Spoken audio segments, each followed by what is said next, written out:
So in the last video, we did some solving by graphing. So we're going to continue with that. We have a system of equations, two equations. We're going to graph each equation separately and then see if they intersect.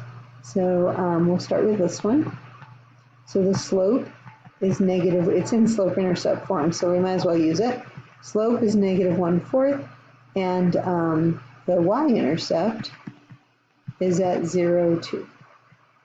So we'll go to the y-axis, go up to 2, and there's the y-intercept graphed. Now to do the slope, we're going to have to go down 1 and to the right 1, 2, 3, 4. Down 1 and to the right 1, 2, 3, 4.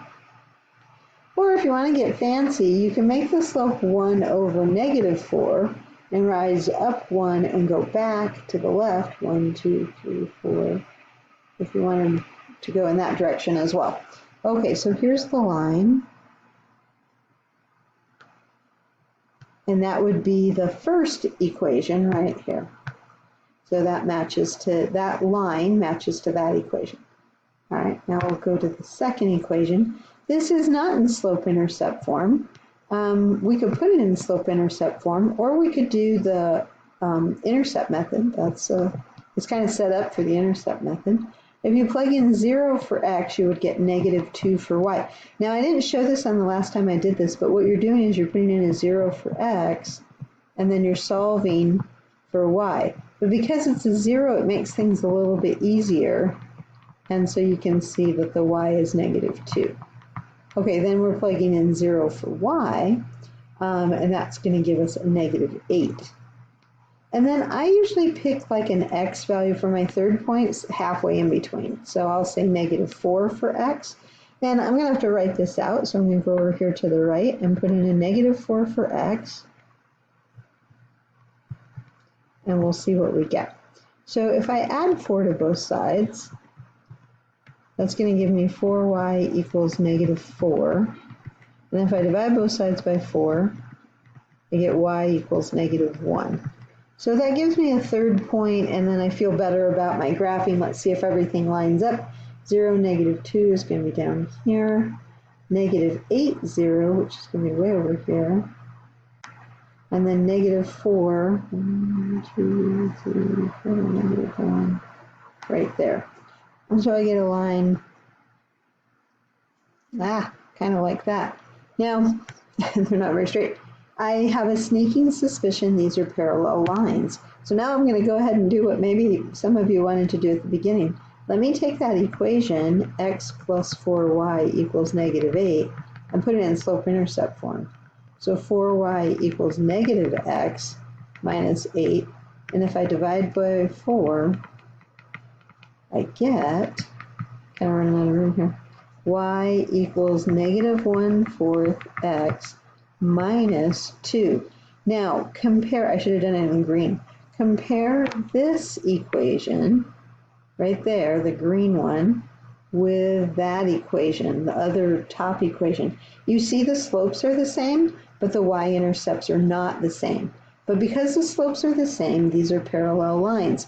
Now, that's not the answer. The answer is there's no solution.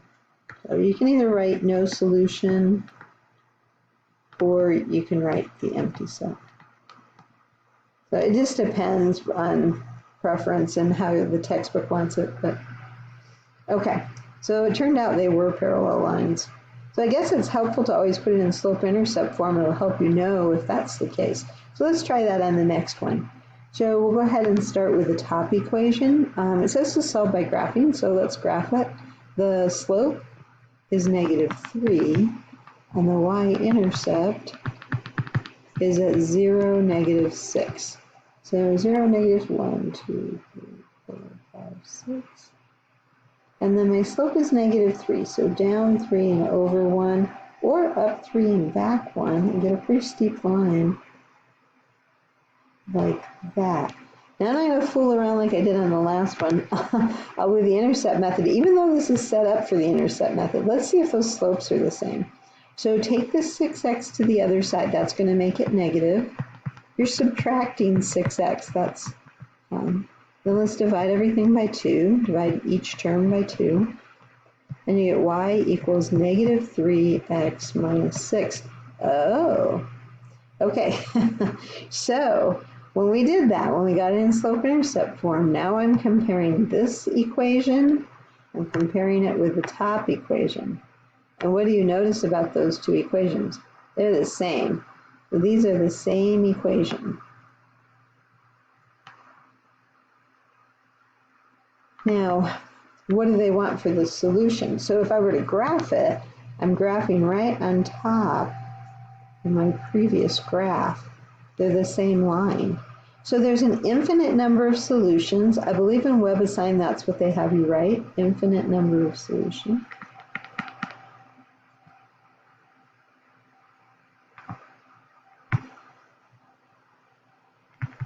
It's not every point in the world, but it's all the points that are on that line. And so those are the solutions that make both equations true.